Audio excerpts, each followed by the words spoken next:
오늘 말씀의 제목은 이스라엘이 붙든 마지막 한 가지입니다.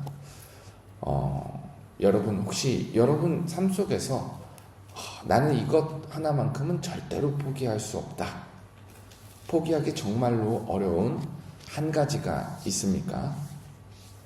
아마 제가 이렇게 묻는다면은 여러분께서는 속으로 믿음을 포기할 수 없지요, 이렇게 대답할 것 같아요. 우리가 예배당에 나와 있기 때문에 이렇게 말하는 게 사실 더 자연스럽습니다. 근데 여기서 나는 절대 돈을 포기 못해요, 나는 절대 개인적인 시간을 포기할 수 없어요, 이렇게 크게 말할 수 없지만은 정말로 정직하게 진실하게 우리 내면을 들여다보면은 우리 각 사람에게는 한 가지만큼은 절대로 포기하기 힘든 것들이 있어요. 굳이 부정하려 하지 않아도, 굳이 대답하려 하지 않아도 그 한 가지가 무엇인지 오늘 이 새벽에 기도 가운데 하나님 앞에서 깨닫는다면 그 시간이 참 복된 줄 믿습니다. 지금 야곱, 이스라엘이죠. 이제 바뀐 이름이니까 이스라엘에게 절대 포기하지 못하는 것이 있는데 바로 막내 아들 베냐민입니다. 우리가 오늘 43장을 읽었는데 잠깐 42장으로 되돌려보면은 요셉과 형들이 애굽에서 다시 만났죠. 요셉은 형들은 알아보았지만 형들은 요셉을 알아보지 못합니다. 요셉이 형들을 시험하기 위해 형들 중 한 명인 시므온을 인질로 잡아두고 나머지는 고향으로 돌려보내요. 그러면서 말하기를 베냐민 막내 동생을 데리고 오라, 그러지 않으면 절대로 나를 다시 만나지 못할 것이다. 요셉이 이렇게 말합니다. 집으로 돌아온 형들이 아버지 이스라엘에게 이 모든 사실을 말합니다. 베냐민을 데리고 돌아가야만, 베냐민을 데리고 애굽으로 가야만 우리가 시므온을 데려올 수 있고 곡식을 받아올 수 있습니다.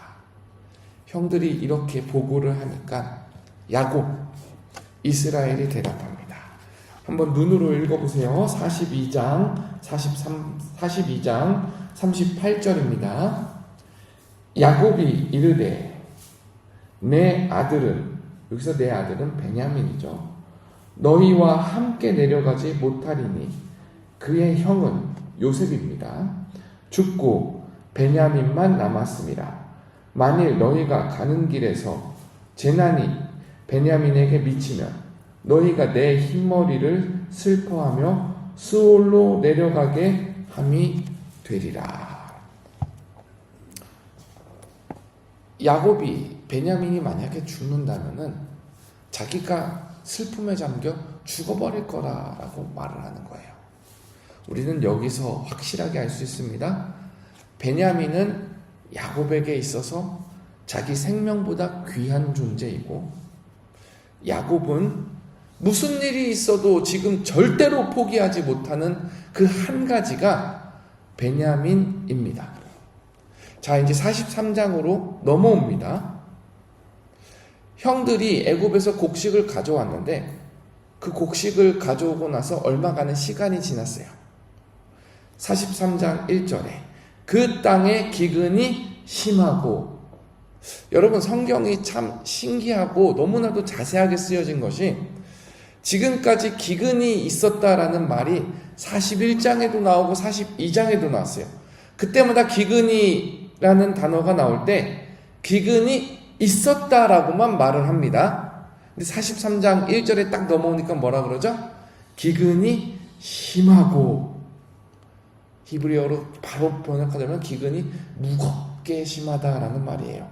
다시 말해서 이전과 다르게 기근이 점점점 심해져서 이제는 배가 그냥 고픈 것이 아니라 생과 사가 갈리는 상황에 왔다라는 거예요. 그리고 때마침 애굽에서 가져온 곡식도 다 떨어집니다. 그러니까 가족들은 기근 때문에 굶주리고 있고, 시간을 조금 더 지체하게 되면 이스라엘의 온 집안 사람들은 다 굶어 죽을 수 있는 위기에 처해 있는 거예요. 이런 위기 가운데서 이스라엘이 아들들을 불러서 다시 한번 부탁합니다. 얘들아, 애굽에 가서 양식을 사오라. 근데 지금 야곱이 무엇을 포기 못하고 있죠? 베냐민을 애굽으로 보내는 그 한 가지를 포기하지 못하고 있는 거예요.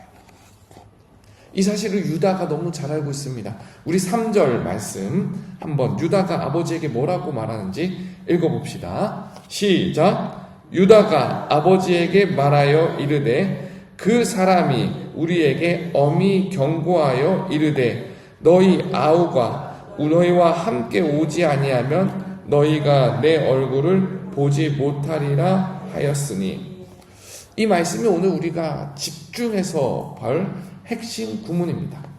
지금 유다는 아버지에게 무엇을 내려놓으라 합니까? 베냐민을 내려놓으라 그래요. 근데 그 베냐민이라는 이름 뒤에는 과거의 상처가 남아있어요. 사랑하는 아들 요셉을 잃은 상처가 있어요.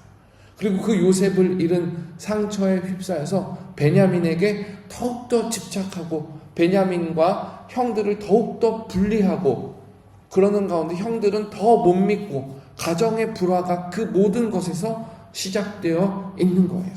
한편으로 이해가 가죠. 내가 야곱이었다면 얼마나 베냐민이 귀했을까? 내가 야곱이었다면 형들을 만나러 보낸 그 요셉을 생각하면 나 자신이 얼마나 후회스러울까? 한편으로는 이해가 갑니다. 그런데 이 대화 속에 우리가 누리는 구원의 핵심이 담겨 있어요.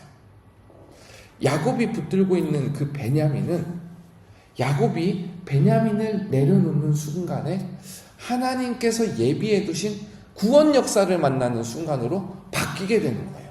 첫 번째로요, 이스라엘은 베냐민을 놓으면 죽는 줄 아는데 실제로는 베냐민을 놓지 않으면 가족 모두가 정말로 죽습니다. 베냐민을 잃으면 자기가 죽을 것이라 라고 말하는데 현실은 반대이죠. 베냐민을 붙드는 한 기근 속에서 이스라엘의 온 집안은 서서히 말라 죽게 됩니다. 사랑해서 붙든 것이, 사랑해서 지켜야 한다고 하는 것이 어느 순간에 생명을 가로막는 장벽이 돼요. 우리도 마찬가지 아닙니까?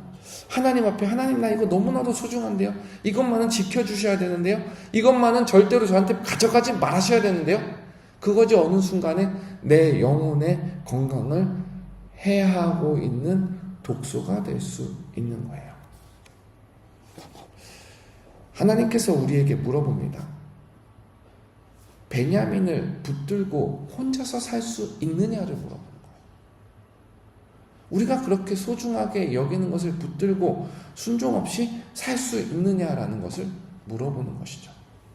두 번째입니다. 이스라엘은 베냐민을 내어 줌으로써 결국에 요셉을 만나게 됩니다. 하나님께서 예비해 두신 구원의 문이 열리는 거예요. 이때까지 이스라엘은 알지 못합니다. 베냐민을 애굽으로 보내는 길이 구원을 만나는 길이라는 것을. 그러나 하나님께서는 이미 알고 계십니다. 기근도, 애굽도, 요셉의 자리도 하나님께서는 이미 태초부터 모든 것을 계획하시고 만들어가고 계시는 분이에요. 마찬가지로 우리가 주님을 만날 때 우리를 스스로 내려놓지 않았다면 하나님께서 태초부터 준비해 두신 독생자 예수 그리스도를 우리가 만나지 못하는 것입니다. 마지막으로 베냐민을 내어주는 것은 베냐민을 버리는 것이 아니라 결국 하나님 안에서 베냐민과 영원히 함께하는 길입니다. 이스라엘이 베냐민을 결국엔 잃지 않아요. 이스라엘이 지금 걱정하는 것은 형들과 베냐민을 보내면 화를 당할까 두려움이니라. 근데 그 화가 실제적인 화입니까? 그 화가 이미 있는 화입니까? 아닙니다. 그냥 걱정 속에 있는 화입니다. 너무나도 놀라운 것은 이스라엘이 베냐민을 형들에게 내어 줄 때에 이스라엘은 평안히 베냐민과 지낼 수 있게 되는 거예요. 우리에게도 마찬가지가 이루어지고 있는 겁니다. 사랑하는 여러분, 우리에게 베냐민이 무엇입니까? 주님, 이것만은 가져가지 마세요 라고 말하는 것이 무엇입니까? 어떤 사람은 자녀에 대한 집착일 수 있어요. 또 어떤 사람은 자기 건강일 수 있어요. 어떤 사람에겐 돈일 수 있고 성공일 수 있고 자존심일 수 있어요. 근데 가만히 생각해 보세요. 내가 그렇게 집착해서 붙드는 것이 어디서부터 왔는지 한번 생각해 보십시오. 그것은 하나님께서 우리에게 선물로 주신 거예요. 근데 하나님께서 이 시간 우리에게 묻습니다. 거기에 매여서 살 수 있느냐? 거기에 매이면 너가 정말로 구원을 받느냐? 아니죠. 우리는 하나님께서 우리에게 선물로 주신 것을 다스리지 못하고 하나님께서 우리에게 선물로 주신 것에 종이 되어 살아갈 때가 있습니다. 그때 하나님께서 우리에게 요구하시는 것은 맡기라라는 거예요. 우리에게 있는 베냐민, 그것이 무엇인지 모르겠지만 그 한 가지를 주님의 손에 맡기고 우리가 내려놓을 때에 우리는 그것을 뺏기는 것이 아니라 하나님 안에서 하나님께서 우리에게 주신 선물을 아름답게 누리며 생명을 보존할 수 있을 줄 믿습니다. 이 새벽에 우리가 붙들고 있는 그 한 가지가 있다면 주님 앞에 내려놓는 시간이 되기를 바랍니다. 창세기 43장 14절에 야곱이 결단을 합니다. 이스라엘이 결단을 합니다. 전능하신 하나님께서 그 사람 앞에서 너희에게 은혜를 베푸사 그 사람으로 너희 다른 형제와 베냐민을 돌려보내게 하시기를 원하노라. 내가 자식을 잃게 되면 잃으리로다. 결국은 하나님의 그 크신 계획 안에 순종하며 하나님께 베냐민을 맡기죠. 다른 아들들을 맡기죠. 여러분, 하나님께 맡기는 것은 이것과 같습니다. 오늘 이 새벽에 나에게 베냐민은 무엇인가 기도 가운데 찾아보시고 그리고 하나님께 맡기며 순종하는 한 시간이 되기를 주님의 이름으로 축복합니다. 우리 함께 기도하겠습니다.